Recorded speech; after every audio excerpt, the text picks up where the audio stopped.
سەبارەت بە هەمان پرس گفتوگۆکەین لەگەڵ بەڕێز هەیمەن تەحسین بەڕێوەبەری گشتی فەرمانگەی کاروباری پارت و ڕێکخراوە سیاسیەکان لە کۆمیسیۆنی باڵای هەڵبژاردنەکانی عێراق. بەڕێز هەیمەن تەحسین،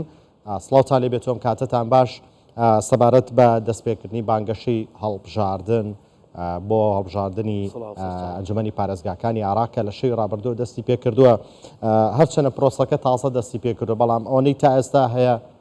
بۆ چونتان چیە لەسەری؟ بەڵێ سەبارەت بە بانگەشەی هەڵبژاردن دێنێ ئەنجومەنی کۆمسیاران لە کۆمسیۆنی هەڵبژاردننی عێراق هەموو ئەو لیستانی لیستی کاندیدانیان پەسەند کرد بە بڕیارێک کە دێنێ دەرچوو بۆیە بە پێی یاسای هەڵبژاردن لە دوای پەسەندکردنی لیستی کاندیدان بۆ ئەو کاندیدانی پارتە سیاسیەکان و هاوپەیمانەتیەکان و هەمان شێوە لیستە سربەخۆکان کەوا کاندیدی سربەخۆن بۆ نمونە بۆیان هەیە دەستکەن بە بانگەشەی هەڵبژاردن. بەڵام ئەو بانگەشەی هەڵبژاردنە وەکو جەنابتان ئەزانن ئەمە نیزامی بانگەشەی هەڵبژاردن هەیە کەوا کۆمیسیۆنی عێراق پەسەندی کردووە و ئەو نیزامە ئەتوانم بڵێم هەتا ڕادێکی زۆر سزای قورسی تایە، سزای دارایی تایە، سزای بەندکردنی تایە، سزاکانی جۆرا و جۆرن بۆ ئەوەی بتواندرێ پرۆسەی هەڵبژاردن و بانگەشەی هەڵبژاردن بە شێوەیەکی جوان بەڕێوە بچێت. بەڵێ، وەکو تۆ باست کرد و پێشتری چەند کەسێکی دیکە لە شارەزایانی بواری هەڵبژاردن و کۆمیسیۆن باسییان لەوە کردووە ڕێکار و یاساکانی کۆمیسیۆن زۆر باشن بۆ ئەنجامدانی بانگەشەی هەڵبژاردن ئەگەر لایەنە سیاسیەکان کاندیدەکان پێوەی پابند بن، لە بەرامبەر ئەگەر پێوی پابند نەبن سزا ئەدرێن. ئەم سزا ئەناگاتە ئاستی دوورخستنەوەی کاندید لە ئەگەری پێشێرکردنی یاسا و ڕێساکانی کۆمیسیۆن؟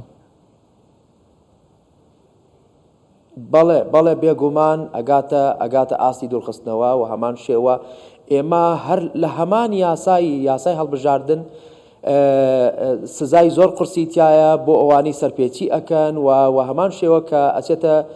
چوارچێوەی تاوانی هەڵبژاردن واتە جەرائم الانتخابیە، ئەوە ئەچێتە ژێر سوڵتە و سەلاحیەتی دادگا و هەر کەسێک ئەو سەرپێچیە قورسانە بکا کەوا ئاماژەی پێکراوە لە یاساکە ئەو ئیحالەی دادگا ئەکرێن و سزەی خۆیان وەرەگرن و وەکو ئاماژەم پێی کرد ئەگاتە هەمان شێوە بەندکردنی تایە و غەرامەی تایە و هەمان شێوە دوورخستنەوەی تایە لە وەک کاندید. بەڵێ، دیارترین جگە لەوە پێشێلکاریەکان بەلای کۆمیسیۆنەوە چی؟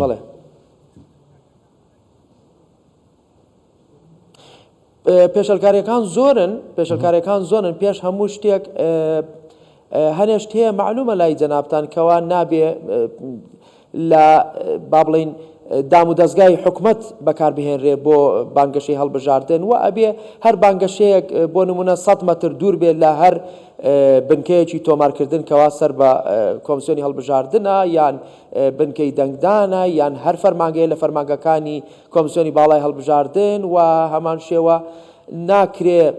هیچ وەزارەتێکی حکومی بەکار بهێنێ بۆ مۆزوعی بانگەشەی هەڵبژاردن و هەمان شێوە ئەو شوێنانی کەوا بانگەشەی تیا ئەکرێ بۆ نمونە ئەو پۆستەراتانی کەوا لێدانرێ یان ئەو ڕسمانی لێدانرێ ئەبێ بە شێوەیەک بکرێت کە بە هەماهەنگی لەگەڵ هەموو شارەوانەکانی ئەو شارانی کەوا هەڵبژاردننی تیا ئەکرێ جگە لە شارەکانی هەرێمی کوردستان و هەمان شێوە بە سەبارەت بە شاری بەغدا هەماهەنگێکی باش کراوە لەگەڵ ئەمەنداریەتی پایتەخت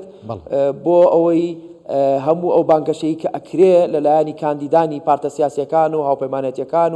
و لیستە سربەخۆکان بە شێوەیەک بکرێ کە گونجاو بێ و بە هەمانجێکی باش لەگەڵ شارەوانەکانی ناو شاری بەغدا و شارەکانی تری عێراق وەکو ئاماژەم پێی کرد جگە لە شارەکانی هەرێمی کوردستان. هەمان شێوە هەنێ شتی تریش هەیە ئێستا. بەڵێ فەرم ببوورە. ئێمە ئێستا کۆمیسیۆنی باڵای هەڵبژاردننی عێراق سەرقاڵی وەرکشۆپێکی چڕە بۆ ئەوەی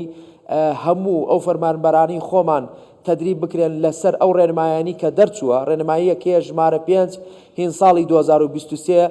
کەوا تازە دەرچووە. ئەو ڕێنمایانە سەبارەت بە ئەو بەرزترین ئاستی خەرجکردنی پارە بۆ بانگەشەی هەڵبژاردن کەوا پێک هاتووە لە 17 مادە ئەو ڕێنمایانە دەرچوو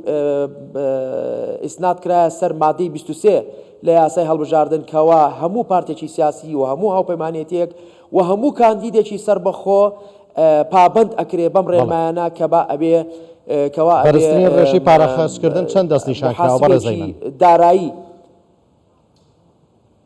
ببورە ئەگەر پرسیارەکە دووبارەکەیتەوە بەرزترین ڕێژە کە دانرابێت بۆ خەرجکردنی پارە لەلایەن کاندیدەکان و لیست و لایەنەکانەوە ڕێژەیەکی بۆ دیاری کراوە کە نابێت لەوە زیاتر خەرج بکات؟ نەخێر بەو شێوەیە نییە کەوا یعنی ئەتوانم زیاتر بۆتی ڕوونکەمەوە ئەم ڕێنمایانی کە دەرچووە 17 مادەیە